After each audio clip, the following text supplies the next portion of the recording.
Kamu lagi cari kamera full frame harga 10 jutaan yang enak buat foto serta bisa diajak bikin video? Mungkin kamera yang satu ini bisa jadi pilihan kamu.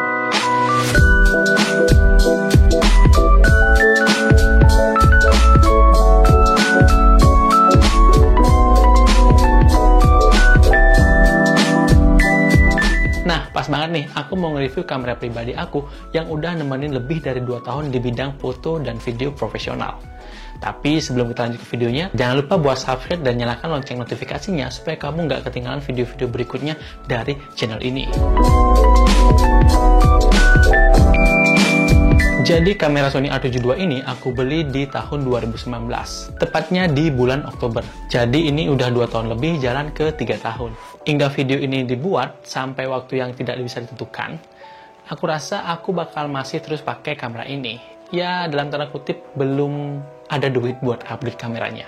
Kamera ini bener-bener jadi alat utama aku buat bikin foto pre-wedding, bikin video sinematik, nge-YouTube, kerja, ngonten. Pokoknya kamera ini buat semua konten-konten aku yang kalian tonton. Banyak banget pengalaman yang aku dapetin bareng si Sony A72 ini. Pengalaman enaknya, pengalaman jeleknya, pengalaman pahit, manis, asam, asin. Pokoknya semuanya aku bakal rangkum di video kali ini. Dan mungkin setelah nonton video ini kamu bakal berpikir ulang untuk beli Sony A72 atau kamu bakal makin yakin buat meminang kamera full frame yang satu ini. Aku bakal bahas kamera ini secara pengalaman aku dari beberapa segi. Yang pertama adalah harga yang wajar untuk kamera ini, mengingat kamera ini udah discontinuous dan hanya ada bekasnya aja. Kemudian, apakah sensor full frame ini benar-benar kita butuhkan untuk di tahun 2022?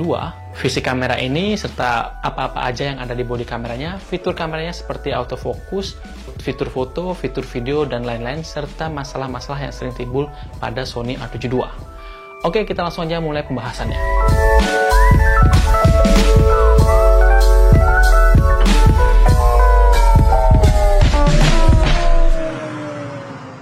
Alasan kenapa aku bahas harga di awal, supaya kita satu pemahaman bahwa dengan harga yang diberikan oleh Sony A72, ada hal yang bakal kamu dapetin serta yang nggak bakal kamu dapetin.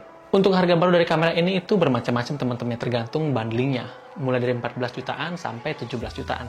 Bahkan di e-commerce aku pernah nemuin ada yang jual Sony A72 baru di harga 13 jutaan. Jadi ya pinter-pinter aja kalian buat nyari barangnya. Kalau aku pribadi rekomendasiin kalian buat beli kamera di Sriwijaya Kamera Denpasar, sebuah toko kamera langganan aku di Bali yang produknya lengkap dan terjamin banget.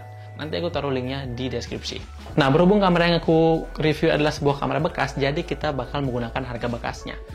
Aku sendiri nemuin kamera ini di harga bekasnya dari 9 juta sampai 11 jutaan. Ini tergantung kondisi serta si penjualnya teman-teman ya.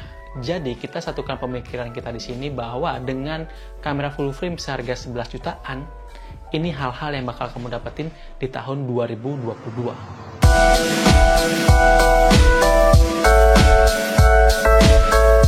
Sensor menjadi alasan utama aku buat beli si kamera ini. Dulu sebelum punya kamera Sony A72, aku pengguna Sony A6000.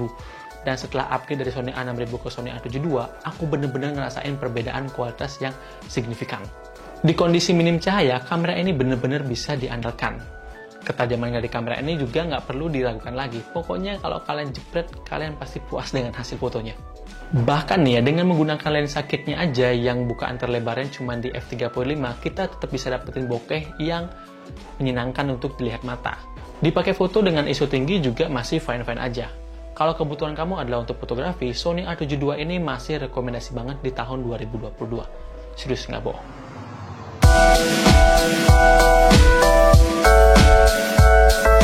Untuk bodi kamera Sony A72 ini bener-bener megah banget menurut aku. Aku suka banget dengan desain dari Sony A72 ini. Bentuknya bagus, digenggam enak, apalagi kalau udah ditambahin L-plate. Jadi terlihat makin gahar dan makin profesional. Jujur aja, sebagai orang yang lebih suka berada di belakang kamera, aku suka dengan bodi-bodi kamera yang enak digenggam. Ya, kalau kalian lebih cenderung ke orang yang pakai buat jalan-jalan atau buat vlogging, ini kamera kurang rekomendasi karena bobotnya cukup berat. Mungkin kalian bisa nyari kamera yang lebih mungil lagi. Kalau kalian pakai kamera ini buat videografi, kalian nggak perlu khawatir karena kamera ini disertai dengan port jack audio, output serta inputnya. Jadi kalian bisa colokin mic eksternal serta kalian juga bisa colokin headset atau handsfree untuk monitor suaranya. Jadi untuk para vlogger, videographer, content creator video, ini masih enak banget dipakai di tahun 2022. Nah, ngomong-ngomong tentang tahun 2022 nih, kamera Sony full frame ini bener-bener udah punya banyak pilihan lensa. Dari yang paling mahal banget seperti G Master hingga lensa-lensa third party dari perusahaan lain yang murah-murah meriah.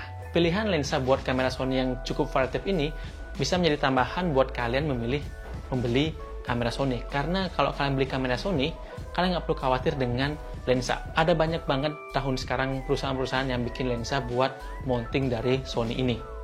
Aku aja sampai bingung gitu mau beli yang mana. Tapi ingat, ada harga, ada kualitas tentunya. Kita sekarang bahas segi fiturnya.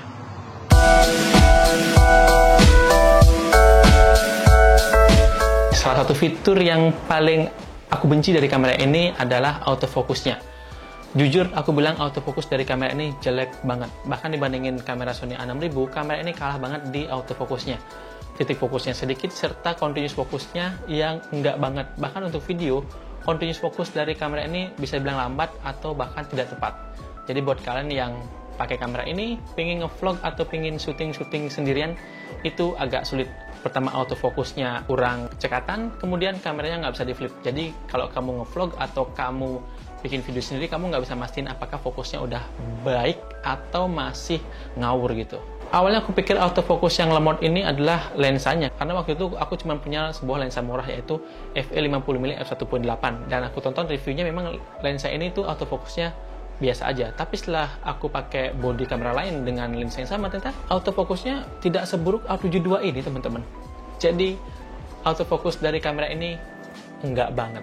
Oke, berikutnya fitur foto dan videonya. Untuk foto, kamera ini bisa dikatakan cukup bagus di tahun 2022.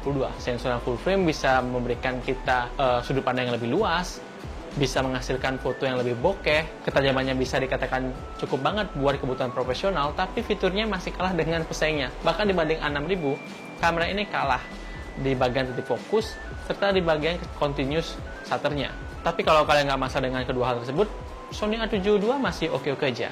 Lagi pula, kalau dari segi foto, itu tergantung dari sudut pandang serta lensa yang kita gunakan. Ditambah editing kita sih. Jadi mau sebiasa apapun kameranya, kalau kita punya lensa yang bagus, serta kita punya cara moto yang bagus, ditambah editing kita bagus, hasil dari foto kita pasti bagus. Tapi kalau kita bandingkan sensor APS-C dengan sensor full frame, dari segi foto, sensor full frame menang jauh. Nah, beda lagi nih dengan videonya. Aku rasa video di kamera ini benar-benar biasa-biasa banget, bahkan hampir ke arah jelek gitu. Untuk harga kamera bekas di 11 jutaan ini, kamera ini cuma bisa nangkap video Full HD mentok di 60 fps. Nah, meskipun begitu, di kamera ini udah disediain profile picture yang cukup menyenangkan gitu. Aku biasa pakai S-Log 2 untuk editing video, sinematik ataupun video-video YouTube yang biasanya. Oh ya, kamera ini merupakan kamera full frame pertama Sony yang udah ada in-body image stabilization-nya di dalam bodinya tentunya. Fitur ini berguna banget buat para videografer dan fotografer. Kita bisa ngambil foto dengan shutter speed yang cukup rendah tapi bisa lebih stabil sehingga hasil fotonya lebih tajam dibanding kita nggak pakai IBIS ini.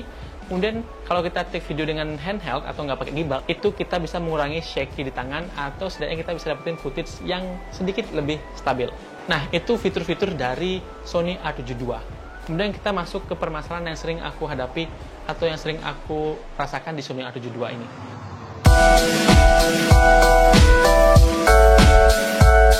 Yang pertama itu adalah baterainya yang luar biasa boros teman-teman. Aku kalau ngejob pre-wed, wedding atau event itu nggak bisa pakai satu baterai, minimal 3 baterai. Itu pun dicas bergantian. Aku pakai 1, aku pakai 2. Nah, sisa lagi 1 aku pakai, yang 2-nya aku cas. Udah, itu buat jaga-jaga. Kalau nggak itu kalian dead di event itu, kalian nggak bakal bisa berbuat banyak. Yang paling nyebelin dari kamera ini adalah fleksibelnya yang cepat rusak, dimana beberapa tombol itu nggak berfungsi atau bahkan seluruh tombol itu nggak berfungsi, sehingga kita harus mengeluarkan biaya lagi untuk mengservis kamera ini. Dan menurut pengalaman teman aku yang bekerja di toko kamera, itu hampir semua Sony A72 mengalami masalah ini. Jadi kalau kalian pengen beli kamera ini, ya siap-siapin budget tambahan buat servis di masa depan.